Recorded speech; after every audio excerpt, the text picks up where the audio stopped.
Either we're a nation of laws or we are not. We cannot have it both ways and remain a civilized society.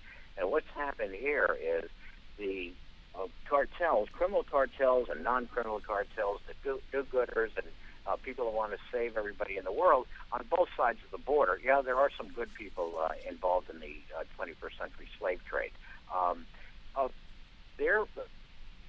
They've come up with a very, very clever ploy, and that is to use these children, aging 1 year old to 18 years old or 17-year-olds, or mothers who are pregnant expecting to give birth to a child here. They're using them simply as human shields, not in the sense of warfare, but in the sense of an ideological warfare between foreign countries and the government of the United States, the people of the United States.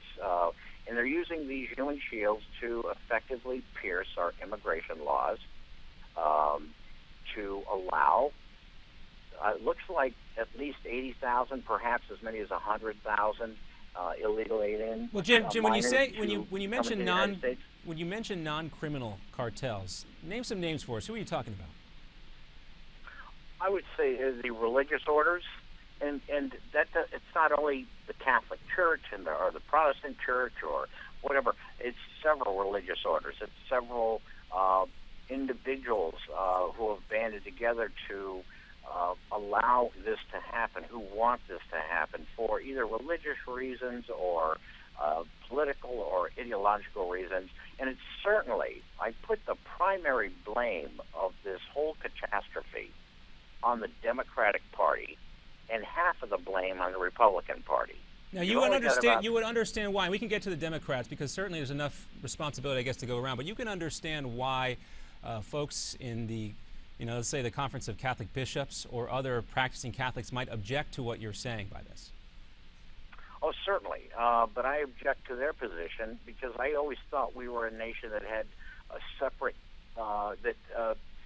separated religion from government.